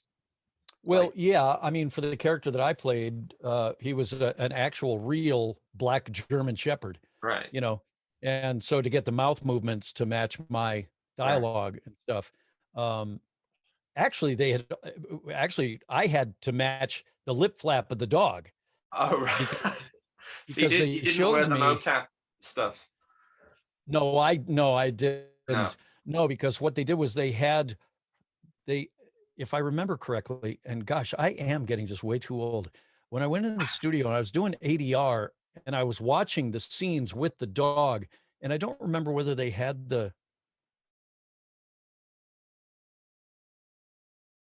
Oh, Townsend, you still there? a beat in Oh, each scene. They'd already filmed that stuff, right, but they hadn't done the special effects on his mouth yet. And so they did that after I did my dialogue, I guess, to match my dialogue. right, right. Okay. Yeah. Well, Yeah. well, So yes, they did some special effects. okay, In right, that, right. certainly. Well, before we go, Maurice LaMarche, I got to hear a little bit about Maurice LaMarche and what characters did he play on the Tick? On the Tick? Oh, are you kidding? He was the midnight bomber. What bombs at Bombs at midnight? Midnight. That's him. that is You want to that be is evil? I say, Mo. yeah, baby, yeah. Yeah, baby, yeah, yeah. He was, yeah. Oh man, Mo is hilarious. That Um, that that episode is cram packed with gags. That it sure is, and he's actually in a couple episodes as Midnight Bomber. I had no Um, idea. I can't believe what that. what bomb? Yeah, that's Mo. Um, well, and I'm sure Mo did other characters. It's just that I can't think of them, because all I think of is Midnight Bomber. What bombs at midnight? Oh, Um, I just remembered a question I want to ask you. So when I was a yeah, kid and as a cartoonist, I was looking out for all these funny satirical cartoons. And every time I'd always look out for the director. And everything that made me laugh a lot. And I'd look at the end. There was this one name that united them all. And I'd look at the end of Tiny Toon Adventures, and always the best ones, because there was a lot of different art styles on that show.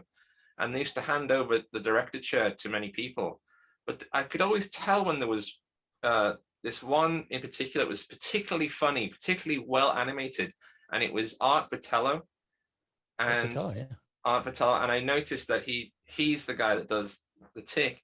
Did you get a chance to meet him? And what type of guy is he? What is he like in real life? Art was a very, very funny, very good producer, and director. Yeah, and came to he worked on The Tick, not all 3 seasons. I want to say he was on maybe 2, like seasons 1 and 2, and then it was somebody else after him or before him. I don't remember, but yeah, I've worked with Art, and Art was terrific. And one of the things that I always remember about Art is that we discovered, I forget how we even discovered, we were talking one day and we discovered that we were both huge fans of the Firesign Theater. Okay. And I know where it came from, because we had Phil Proctor, who was one of the 4 guys in Firesign Theater. Now, if you've never heard of, do you know who I'm talking about? Who Firesign Theater is? I know it through proxy, like it's like this type of armchair next to the. Is that right? Okay. Or am I thinking of something else? No, you're thinking of something completely different. Yeah. Right. Firesign Theater was a group of 4 guys back in the 60s and 70s. Right. Who were improv comedians and writers, actors, these 4 guys. Okay. And Peter Bergman, Phil Proctor, Phil Austin, and here I'm showing my age again. David Osman. And so these 4 guys were putting out these albums in the late 60s and early 70s that were just mind-bendingly funny. Okay. You must go search them out. They're called the Firesign, not Fireside. That's okay. But Firesign, like like you're like you were born under a fire sign. Right. Okay. So that's where they are, because I think that's where the name came from, because they were all born, they were on the astrological chart, they were all fire signs. Interesting. Okay. Anyway, so Firesign Theater, look them up. Okay. And you'll hear, if you listen to their one side of their album, the album of Nick Danger, Third Eye. Okay. It's a whole spoof on detective mysteries, and it's this private eye named Nick Danger, and Phil Austin does the voice of Nick Danger. Well, when I was like in 10th grade or 11th grade, the big thing in high school was to get this album and to like memorize the whole Nick Danger bit. It's like 20-25 minutes long, this thing, and to memorize the whole thing, and to try and do the voices, try and mimic the voices as best you could. So everybody in high school, I went to a private boys high school, so every guy in my grade at high school was doing this damn album. Right. It was hilarious. But largely my version of The Tick, or my take on The Tick, is drawn from what Phil Austin did as Nick Danger. Right. So there's Nick Danger in there. There's a little Gary Owens, and a little let me see, who else was there? It's like Gary Owens and Phil as Nick Danger, and like Ted Baxter, Ted Knight from the Mary Tyler Moore Show, who I'm sure that's a show you probably never saw, but anyway, I've seen a little bit. Okay, so Ted Knight is such a hilarious comic actor, and so these guys, between Ted Knight and Gary Owens, who is just a great announcer with a hilarious sense of humor, and Phil Austin as Nick Danger, is really, those 3 influences are what were sort of the amalgamation for me of the Tick. Okay, but you got to go listen to some of these albums Oh, from will do. Firesign Theater Sounds good. because Mm. they're hilarious. And especially listen to start with Nick, the further adventures of Nick Danger, Right. Third Eye. Okay. And Sounds good. It and sounds right up my street. so anyway, I was a huge fan of Firesign Theater when I was in high school, right? Right. But 2 years later now, when I move out here to Hollywood at Right. the age of 30 in 1984, Right. and maybe in my first year here, I'm starting to do like a lot of voiceover work and getting this freelance voice stuff going out here.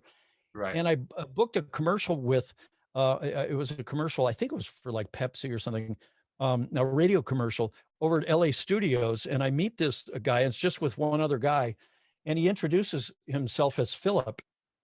Right. And I, and he's an older, little older, guy, older than me, by Yeah. probably 15 years. Sure. And so I introduced myself, and he was very pleasant. And I said, and what's your name again? He said, Philip Proctor. And I said, gosh, that sounds so familiar. Why? And he even looked familiar to me because I was I was one of these kids that would just like memorize liner notes on LPs, on albums, Right. Right. not watching credits on cartoons on TV, but if it was an album, I would dive into these liner notes and look at the pictures, and I wanted to know where it was recorded and who recorded it and who was the Right. engineer and all Right. that kind of stuff. Right. So this guy looked familiar to me, and the name Philip Proctor was ringing a bell, and then all of a sudden it dawned on me that I thought that this was Phil Proctor, because that's how I knew him, because he didn't go by Philip in Firesign Theater. At least I had no recollection of that. I always knew him as Phil Proctor and Right. Phil Austin, Right. and so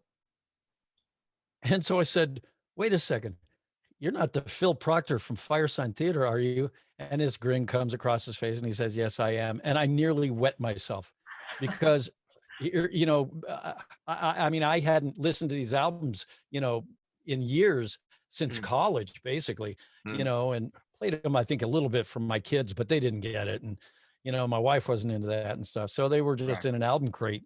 And here I'm standing in the same room with one of the Firesign Theater. It would be the equivalent to me of standing in the same room with Paul McCartney and, Right. And going, wow, wait, are you the Paul McCartney from the Beatles? Yeah. Yes, I am. Oh my God. I mean, it would be that sort of thing. That's what it was like. In fact, in the late 60s, when they became really big, they were known as the Beatles of comedy. Right. Okay. Because it was four guys, and they were just so far ahead of their time. It was amazing. So anyway, the reason I tell you all that is because Phil, so I worked with Phil that first time out here, then worked with him any number of times after that, come to find out that he certainly lived here, but he was a working actor. He was doing on camera stuff. He was doing TV appearances in episodic TV. He was doing movie roles. He was doing a lot of voiceover work, a lot of comedy stuff, and he was just a working actor. And I didn't know that when I moved out here. So to run into him at studios and stuff, or get to work with him from time to time was always a big treat. Well, when we did The Tick, they hired Phil to do a character on one of the episodes, right? Just an incidental character, or several characters on one of the episodes. And it was such a joy to have him on the show.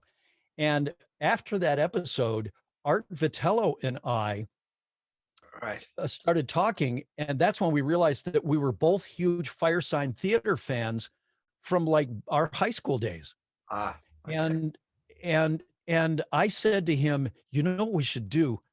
We should see if we could get all four of them on the show. And he said, we're going to do it. And he did.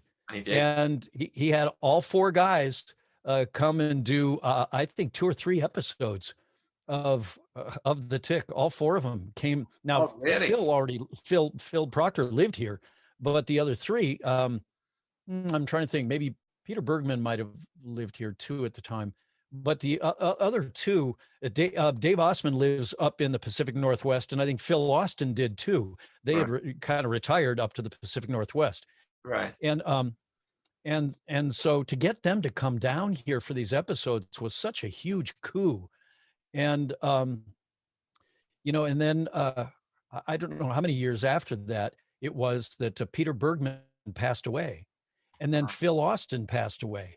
So now the only two surviving members of the Firesign Theater are Phil Proctor, who I still work with from time to time on Adventures in Odyssey that I was mentioning that Jess Harnell works on, and we were talking about last night on that on the Instagram live show.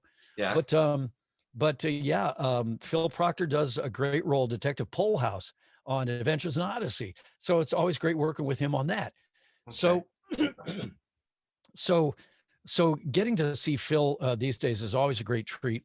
And Dave Ostman is still alive, but he still lives up in the Pacific Northwest, and I don't think he ever comes down to LA anymore.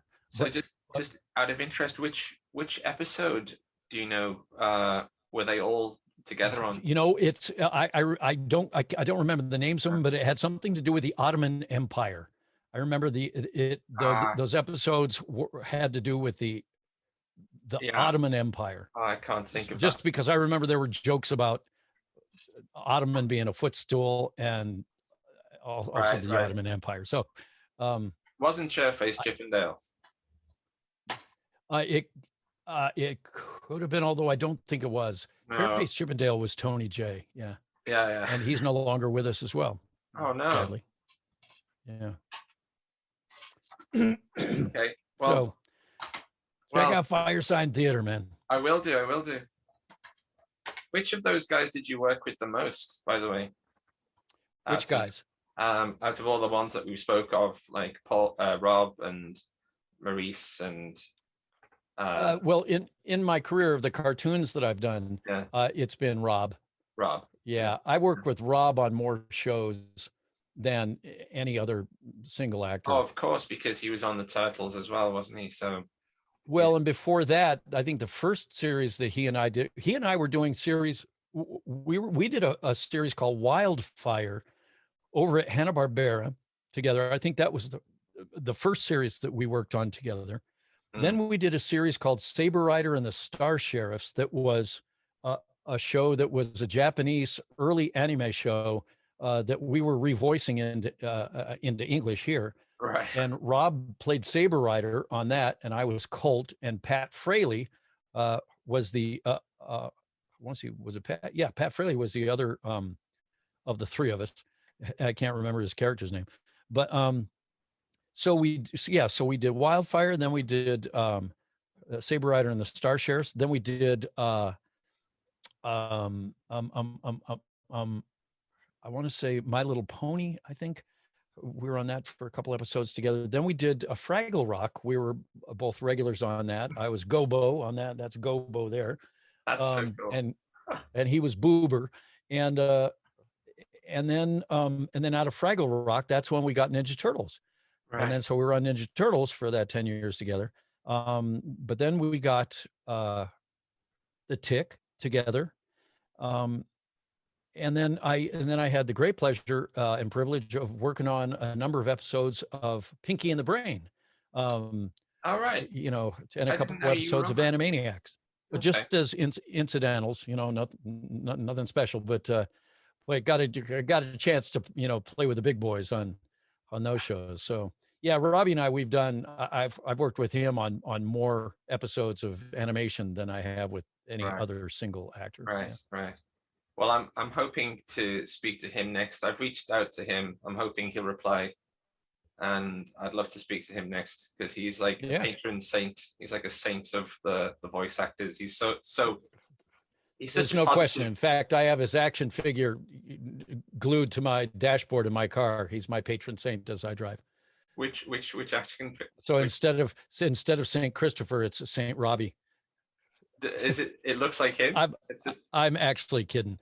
Oh, right. Okay. No, how I just remember when I was a kid, wasn't St. Christopher. Everybody drove around St. Christopher medallions hanging from their rearview mirrors in their cars because it was the patron saint of like my driving or name is transportation or? Christopher, named after Saint Christopher. Oh, okay. Yeah, All right. yeah, Yeah. Yeah. yeah. No, see, there's me trying to be funny and not funny at all. I just, because nowadays people make action figures of themselves from photographs and things. Right. Yeah, you can do that. There's that service. So I thought it wouldn't surprise me if that was a thing, you know. Yeah, it's like that guy I was talking to last night, the TMNT collector Yeah, on Instagram. yeah, He he was showing me a pop, these Funko Pops yeah, that you can get. yeah, A buddy of his actually had a Funko Pop yeah. made of him, of the Right, TMNT collector. And I was like blown away. I mean, it was a full-on Funko Pop, but it right. was custom done, custom made. I was like, just blew my mind. I've seen a lot of those custom ones come through Comic-Cons when people will bring them for us to sign. Right, They aren't the ones you can get online or buy in a right, store, right. but were custom ones done. I'm like, wow, where did you get this? Well, I had it made for me, and wow, it's awesome, man. It's a little bit Here, over let me my ruin head. it with a paint pen. It's a bit over my head, all that stuff. I never quite understood all that Funko Pop obsession. I don't either. Again, as with anything, just like Playmates toys and the Ninja Turtles toys and the Tick toys or any toys for that matter, Yeah, it's about making money, yeah. and then having a cartoon to promote it, Well, good for you. or having the toys to promote the cartoon. Were you given those toys, or did you seek them out? No, you sought them out yourself. Yeah. Yeah, Yeah, I've had to buy every toy I've gotten, and I had to stop buying the Ninja Turtles toys because after about a season or two, it was out of control, and I already had a couple of trunks full that I had bought, and I thought I can't keep doing this. I've got no space for this stuff, so I quit buying those. But if anytime like one of my figures would come out, besides Michelangelo, because there were a billion of them. But like when I did Where's Waldo or when I did The Tick or, those action figures, I would always make sure I got a couple copies of those right, that I could just, I could keep a couple that were unopened and unspoiled, right. just stored away in a trunk in storage. But then I could also have some, that were out on a shelf like this and and have so. Right, right. That's so great. I haven't completed my collection yet. I need to keep going on it. Of what? Of the Tick. Of the Tick. Okay. Yeah, like I said, they weren't available in the UK. You'd have to go to like real specialist stores to get them. Right. Yeah. Right. Yeah. There's a lot of Tick merch out, and like the Taco Bell, the like McDonald's has their Happy Meal and stuff with toys in them and stuff. These guys. There you go. You got the Taco Bell. I had. So show me those close so these are ones that I don't have. I don't have that, and I would love it. What's the other one? So you got the. Wait, that wasn't a Taco Bell one, was it? No. I don't know. That was. I don't know what this came with. I don't know. That's hilarious, man. I think it was. I would love to get that. That's hilarious. What's the other one? Was that Chairface Chippendale? There isn't. No. So he does that. Oh, it's a wind up. Yeah. Oh wait, you know what? Maybe I do have that. I think maybe I do have that. I just don't have it out anywhere. And then there's the been a long time since I've seen that. The bomb. Like you close that and then. Is that the Mole King? No, he's not the Mole King, but he looks like that. He is like a mole character. He's sitting on a big bomb. On a big, right? So a giant that's not the evil midnight bomber. What bombs at midnight? No, it's not actually. What character is that? I don't know. I think he's just in the background of Chairface Chippendale's party. Okay, I was going to say because it reminded me of something from Chairface Chippendale. Yeah. I think they just needed characters to make as soon as possible. So, and they just started slamming them together, huh? And there's Arthur. What's he got? Arthur on a little Italian moped, little pink scooter, little pink Vespa.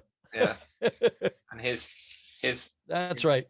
His wings flat. I think. Right. Those are I think those were the wacky wind-ups, weren't they? Yeah. what And they then they've call got those. Sewer Urchin and his Yellow Submarine. Yep. Oh gosh, Which by that was Jess Harnell. Yes, yeah. Yes, he was brilliant as that. He was sort of doing his Rain Man impression. Yeah. Oh, definitely bad, yeah. And then Right. it got LC. And all these this wacky my windups. You know, favorite. I don't know if I do have these. I'm gonna have to start hitting eBay. Yeah. I think. Gosh. This is one of my favorite episodes. Come along, Arthur. We're on the march. And then I think this was this Taco Bell, this guy, or was it? Yes. That's great. I love that. Yep. And then this was just the average, the normal. Right. I think that's where I got this one from. 6-inch. Yeah. I don't know which company that was. Yeah, I've got a boatload of Tick stuff in storage that is unopened so I don't even know what I have of the Tick. The stuff that I do have on display here at the house, I've got another bedroom on shelves, bookshelves that are built into the wall. It's all Ninja Turtle stuff and the Tick stuff and early stuff from my radio career. Nice. It's I love seeing that stuff. But my favorite of all of them is this talking Tick. Yeah. That 12-inch. Yeah, I got a bunch of those. I've got probably 4 or 5 of those. You're not selling any, are you? Because I'm not. And I'll tell you, the thing about it is, as you probably have seen, is that his torso. The torso discolors. The torso turned green over the years. Yeah. So it's sort of this kind of odd green plastic. Yeah. That was blue to match the arms and legs, but because they were made of different kinds of plastic. The torso faded over the years to this green, and while the arms, the head, and the legs, all stayed normal. And then it's a shame. Oh. Evil is afoot. Evil is afoot. All right, don't repeat yourself. Oh, gross. I am the Tick. Naughty Spawn, you face the Tick. Naughty Spawn? I am the Tick. Try to see if I can get him to say spoon. Evil is afoot. We could be here a while. Naughty Spawn, you face the Tick. Because it's all random. It doesn't always go in the same order. Spoon. There we go. There you go. Spoon. I still remember the recording session that I went in to do just those lines. Wow, you had to do them separate. I often wondered about that. Oh, it was a whole separate thing because it wasn't for the cartoon. Right. It was a recording session to just record the lines for this toy. Right. Yeah, it was crazy. And who picks the lines that he says? I don't know who picked him. Maybe it was Ben Edlund. It could have been Ben. Probably likely was Ben, I would guess, between him and the toy company, but you've got Usagi Yojimbo at the back there. I'm sorry? You've got Usagi Yojimbo at the back. I do. I've got not only Usagi, but also Rat King. Rat King. So I got the Rat King here. This is not the new NECA one that's out. This was one of the original ones. The OG, yeah. Yeah, the OG, right. And then Usagi Yojimbo, yes. And you did. And I just got a copy. I'm sorry? You did the voice of him. I did the voice of Usagi on the Ninja Turtles. Yeah. There's a new Usagi, I think, cartoon coming out or show on Netflix or Hulu or something. It's an Usagi something that's coming out. And I have nothing to do with that. I mean, I'm not doing the voice on that. Right. But I got to do them on Ninja Turtles. I just got a copy of what do they call it? Like a recover of an IDW comic of Usagi, of Stan Sakai's Usagi comic. Yes. With in its Usagi, standing just like right front and center right there. And then behind him is the Tick about to whack him over the head with a big loaf of bread, or at least it looks like he's about to whack him over the head with a big loaf of bread. But so I got that on. A buddy of mine, turned me onto that. Said you can get this on eBay, And so, so I quickly got my bid in, and was able to get that, because what I would love to do is get Stan Sakai to sign it for me. That's great. So you, Oh, come on, stand up. Don't give me a hard time. Oh, well, that's a little rude. I'm back. well, Did he fall over yet? I want to What's that? say sorry about the quality of the painting. I'm very rusty about it. And, Hey, no worries, man. Yeah, you start boning up on that again. I'd love to see what you end up doing. yeah, I've been on like Yeah, haven't done that for 10 years, so it felt really. get back to it. You should. Yeah, yeah, I'm getting back into Yeah, you it. got the skills. All right. Do it. Well, hopefully one day, hopefully I get you and Jess and Rob, Maurice together for a Tick reunion Zoom. Yes. That's my Yes. ultimate goal. Did you happen to see the Tick reunion that we did with me and Ben Edlund and No, I didn't. yeah, it was the three Ticks. We had there was me, and then Patrick Warburton and Peter Serafinowicz, and then other characters who were on the various shows. Rob Paulson was on it. It was a Zoom It was a Zoom thing thing. that we were doing, So someone's and already we done did it. Gosh, you could probably still find it. We did it. Boy, I'm getting rusty here. I want to say we did it earlier this year, but you know what? It could have been like toward the end of last year. Right. Now I think about, but no, I think it was earlier this year. I want to say it was like in maybe February or so. Right. Well, all But those, it was, yeah. all those reunion things just blew up because of the lockdown Right. thing. So people are doing Right. all these reunion shows. So yeah, so someone's already done it. That's a shame. But Yeah. So see if you can find that. See if you can get your hands on that. It was yeah, I will. It was a blast. I'm a big fan of the Twisted Toons videos that you see Mhm. on YouTube. I think you've only attended 2 of those. Is that?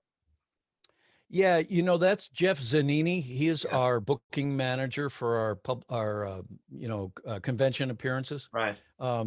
And that was his idea, and he puts that whole thing together. Right. And where it started was he would bring these scripts to cons, and then we would get up and do panels. Right. And and then he'd assign us each a part for this, well-known movie script.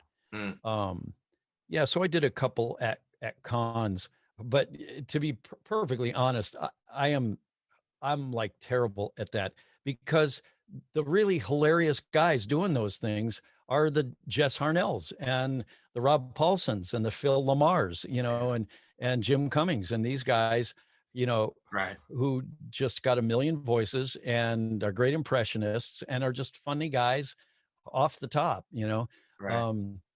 I think Cam and I sort of feel the same way about doing those, and it's kind of not in our wheelhouse. So, Right. No. so we let the funny guys be the funny guys and entertain everybody. Right. I get it. No, I understand that. Well, it's I understand that totally, but it's a shame because I scoured YouTube and finally I found 2 that you were on. So I thought he's got to be really? here somewhere, but I finally found one. Yeah. Anyway, Yeah, that must be somebody just recording them on their cell phone. Yes. At a con, I would guess. Yeah. Most yeah. definitely. Yeah. Yeah. Yeah. Yeah. No, Jeff Zanini puts all those together, and they're very popular when we go and do these cons. They're hilarious. Big hit. Yeah. Billy West, have you met him? Billy West? Yeah. Oh, heavens, yeah. Yeah. Billy's a great guy. Yeah. Again, but I would say that about probably 99.9% of the folks that I work with, men and women that I work with in the voiceover industry, are just fantastic human beings, Yeah, they seem for the most part down to earth, and they're just more real. I want to say more real people than the folks I was running into sort of in the theatrical realm.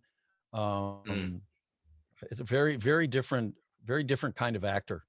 And so, yeah, I mean, guys like Billy, I mean, yeah. And talk about impressions, and, hilarious and quick and facile and, you know, monstrously talented. That's Billy. Yeah, Billy's fantastic. Yeah. Is there anything that you would like to plug before we go? I've already I have nothing to plug. No? Okay. I'm not a plugger. No, Okay. I'm not that active on social media. So, I mean, I do have a Facebook account and I used to post a lot more than I do these days. I've sort of pulled back from most social media just because, just for my own mental health. It was too much of a time suck, you know, Right. and so I'm better off basically without it. Right.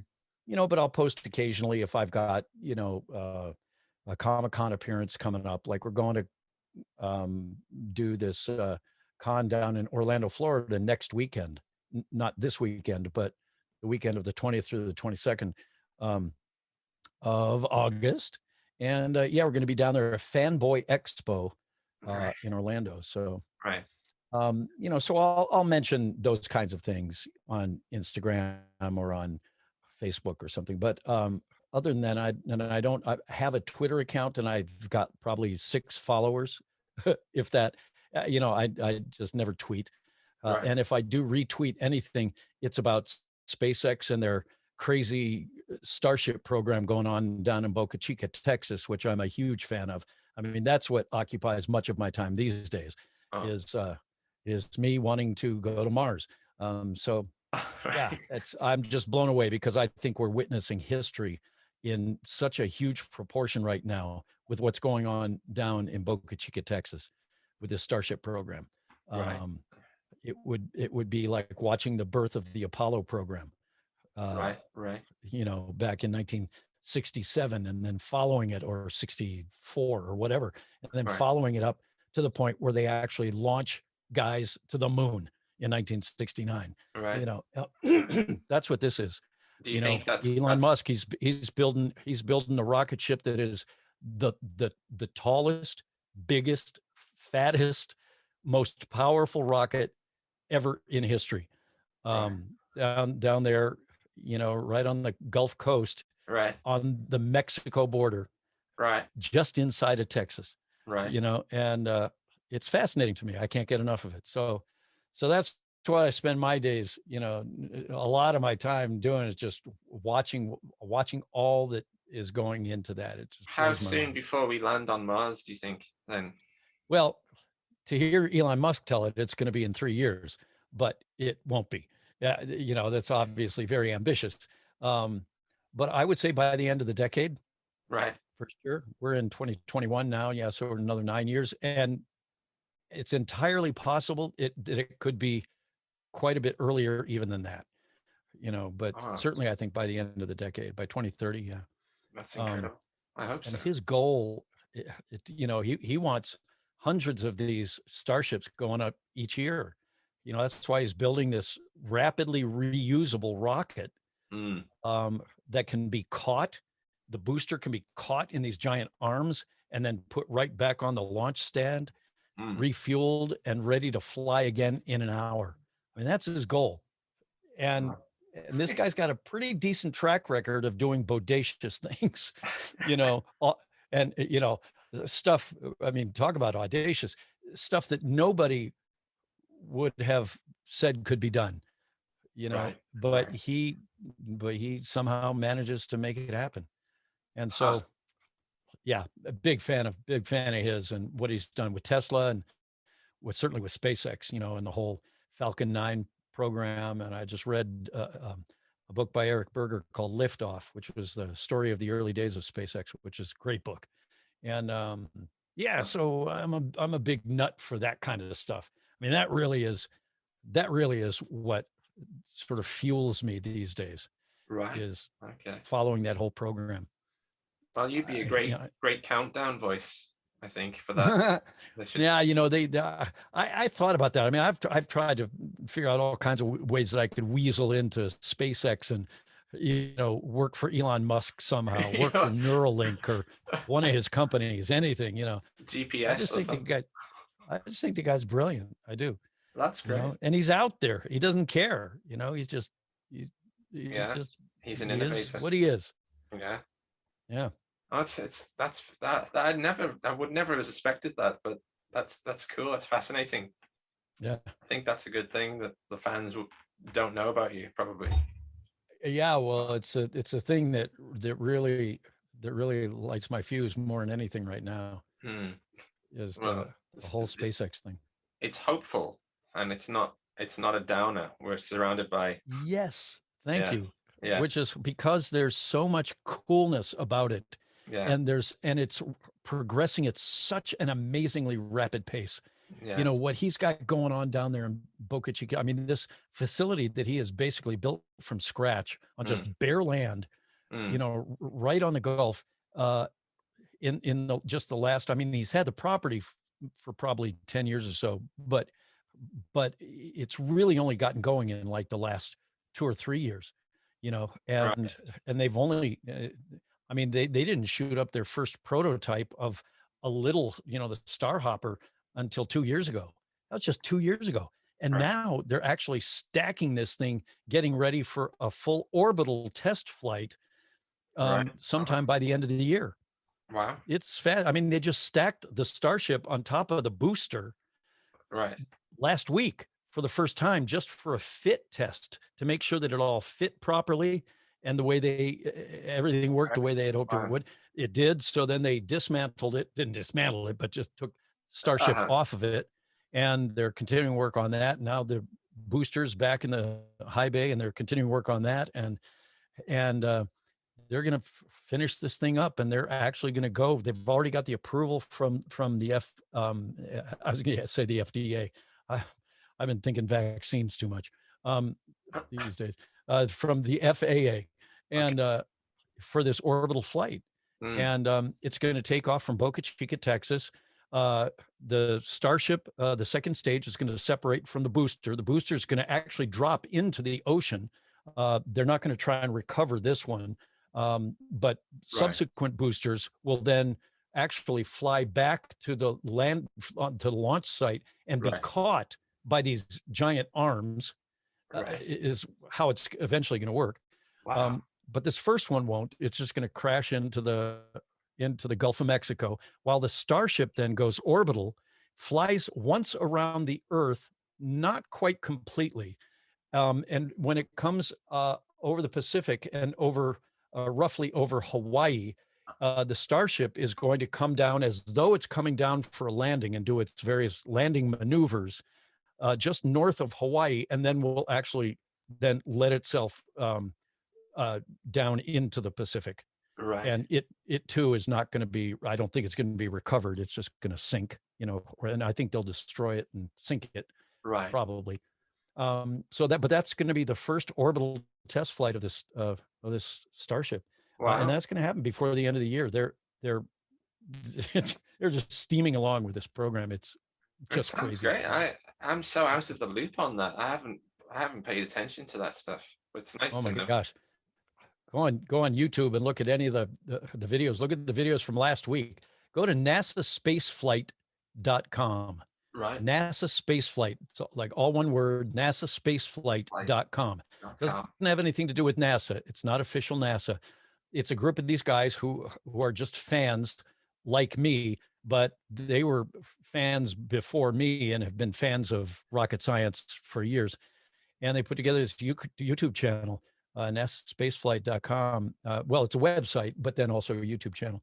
And I follow their live feeds, them and Lab Padre, and a guy named Tim Dodd, who is the everyday astronaut. He's got a YouTube channel and a website, and a guy down in Australia named Marcus House.